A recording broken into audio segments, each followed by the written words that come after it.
Okey, Assalamualaikum warahmatullahi wabarakatuh. Hari ini saya nak buat ulasan perlawanan di antara Kedah menentang Melaka United, yang mana Melaka menang 3-1 hasil jaringan Manual Odd 2-1 daripada Sony Nordeh, manakala gol Kedah dijaringkan oleh Kepa Sherman. Okey, tanpa membuang masa, kita masuk ke dalam ulasan perlawanan.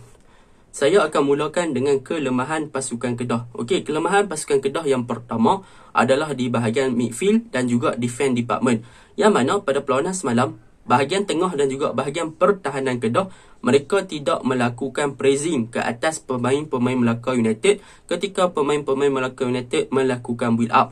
Kita boleh lihat bagaimana selesanya pemain tengah Melaka United, Adriano dan juga Manual Odd melakukan build up dan membuka kepada S. Kumaran di bahagian kanan, membuka kepada Sony Nordeh di bahagian kiri, membuka kepada Giovanni Gomez di bahagian tengah dan sebagainya. Jadi itu kelemahan yang pertama lah. Bahagian midfield Kedah dan juga pertahanan Kedah tidak melakukan tekanan langsung kepada pemain-pemain Melaka United. Yang kedua, pemain pertahanan Kedah dan juga pemain tengah Kedah, mereka terlalu memberi space ataupun ruang kepada pemain-pemain Melaka United untuk build up dan juga melakukan percubaan jarak jauh, serta memberi ruang kepada pemain Melaka United untuk menempatkan diri dalam situasi keadaan yang boleh mereka melakukan shooting. Sebagai contoh, saya bagi gol Manual Odd daripada luar kotak penalti. Manual Odd bawa bola dan dia ada ruang untuk melakukan shooting, tetapi Fazrul Daniel ketika itu tidak melakukan pressing, tidak melakukan tekanan.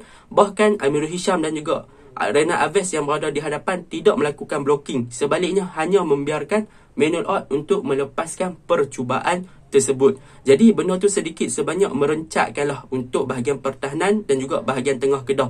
Mereka terlalu memberi space ataupun ruang kepada Melaka United.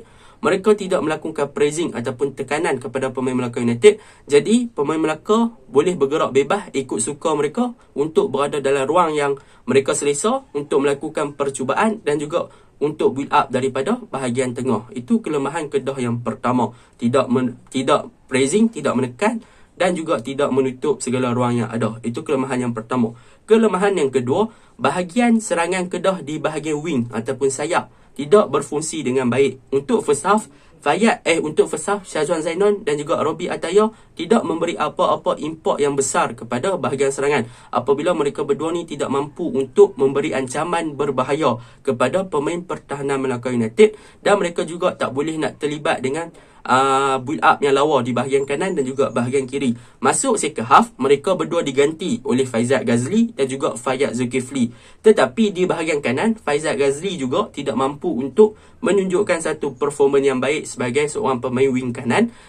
Tetapi untuk Fayyad Zulkifli memang patut diberi pujian. Kemasukan beliau sedikit sebanyak merubah corak permainan Kedah di bahagian kiri, dan beliau sangat-sangat efisien dan impak yang positif kepada bahagian kiri Kedah. Itu memang kita kena bagi pujian lah kepada Fayyad Zulkifli di second half. Okey, kelemahan Kedah yang ketiga adalah mereka bertemu dengan pasukan Melaka United. Melaka United ni tahu dah Kedah adalah pasukan yang suka main long ball dan juga suka untuk masuk dalam kotak penalti dan melakukan percubaan. Jadi Melaka United dah main low block, iaitu defensive line yang agak rendah. Jadi apabila Kedah cuba nak main long ball, memang long ball ataupun hantaran jauh yang dihantar kepada Kepa, Kipre dan sebagainya akan mudah dipatahkan oleh pemain pertahanan pasukan Melaka United yang diketuai oleh Razman Roslan dan juga Jang.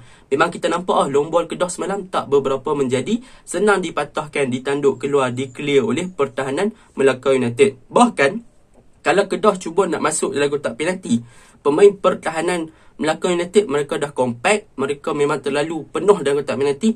Dengan mudahnya untuk pemain Melaka United akan blok dan juga rampas bola daripada pemain-pemain penyerang Kedah seperti Kipre dan juga Kepah ketika dalam kotak penalti. Jadi memang susahlah Kedah nak main long ball ataupun Kedah nak cuba penetrate masuk dalam kotak penalti, melakukan percubaan, sebab Melaka United bermain dengan low block.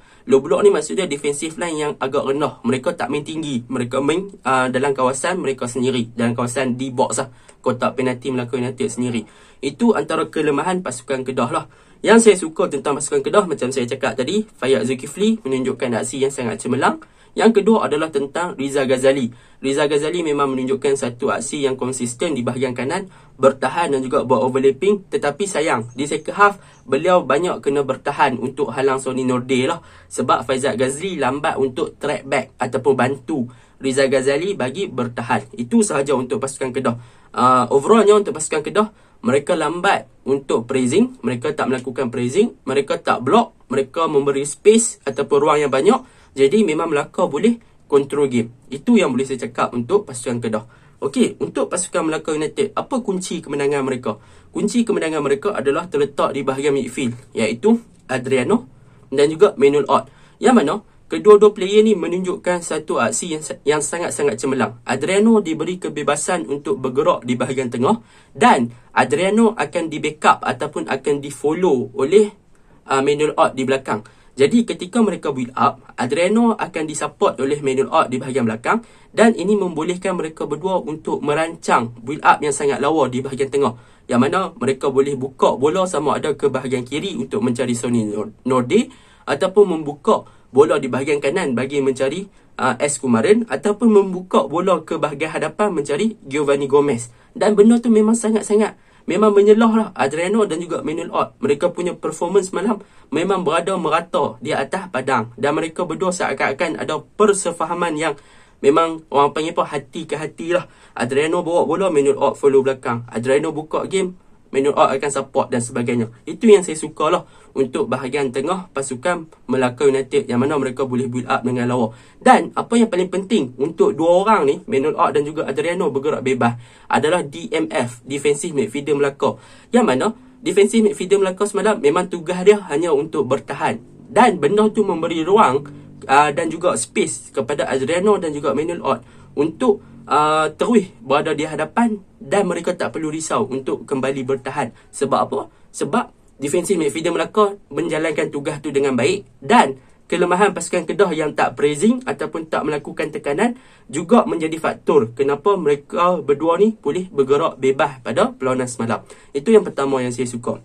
Yang kedua, apa yang saya suka adalah tentang winger mereka, iaitu pemain sayap kanan dan juga sayap kiri, Sony Nordin dan juga S. Kumaran. Yang mana kedua-dua player ni begitu function di bahagian kanan dan juga bahagian kiri. Kita boleh lihat penlibatan mereka ketika Manuel Ott dan juga Adriano build up. Mereka pandai untuk menempatkan diri, iaitu Sony Nordin dan juga S. Kumaran pandai untuk membuka game. Yang mana mereka pandai untuk menempatkan diri sama ada mereka perlu stay wide, iaitu mereka perlu stay di sisi kanan padang ataupun sisi kiri padang, ataupun mereka perlu masuk ke tengah bagi membantu Manuel Ott dan juga Adriano ketika build up. Contohnya saya bagi gol Sony Nordin. Sony Nordin tak berada di wide tau. Dia tak berada di bahagian sisi kanan, di sisi kiri sangat.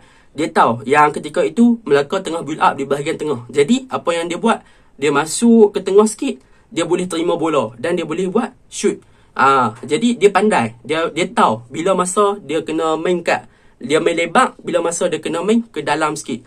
Itu yang saya suka tentang Sony Nordin dan juga S. Kumaran. Dan S. Kumaran pula, contoh saya bagi kepandaian beliau lah. Bila dia perlu stay wide ataupun bila dia perlu masuk ke tengah sikit. Kita boleh tengok gol Manuel Ott yang dalam kotak penalti tu. S. Kumaran masuk ke tengah membantu Adriano untuk build up game tu kan. Dia tarik defend Reynald Alves dan juga Amirul Hisham. S. Kumaran buat chip, passing kat Adriano passing kat Manuel Ott volley masuk kan. Simple. Mereka berdua ni memang winger yang sangat-sangat function dan pandai menempatkan diri bila perlu buka, bila perlu masuk tengah, bila nak buat penetration run dan sebagainya. Memang sangat-sangat padu lah S. Kumaran dan juga Sony Nordin. Yang ketiga yang saya suka tentang Melaka United adalah tentang defensive line mereka. Mereka tahu Kedah adalah pasukan yang suka main long ball dan juga suka masuk dalam kotak penalti. Jadi, mereka pandai untuk menempatkan diri mereka ketika mana perlu main high defensive line dan ketika mana perlu main dengan defensive line yang rendah. Jadi, kita boleh tengok ada beberapa kali offside Kedah disebabkan pemain-pemain Melaka United bermain dengan sangat tinggi.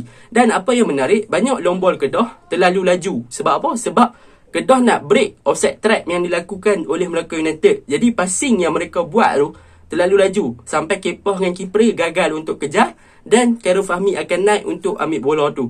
Jadi benda tu sedikit sebanyak memang nampak genius lah, nampak menarik pertahanan Melaka United. Dan kalau mereka tahu Kedah nak menggunakan Fayyad Zulkifli ketika menyerang, mereka akan turun sampai dalam kotak penalti. Sebab apa? Sebab mereka tahu Kedah akan masuk dalam kotak penalti. Mereka tak akan mereka tak akan buat long ball, passing dan sebagainya. Jadi apabila mereka berada dalam keadaan rendah, mereka terlalu compact, mereka terlalu ramai, maka Kedah akan hadapi kesukaran untuk melakukan shooting dalam kotak penalti dan memberi advantage kepada pertahanan Melaka untuk rampas bola ataupun untuk block ataupun untuk intercept.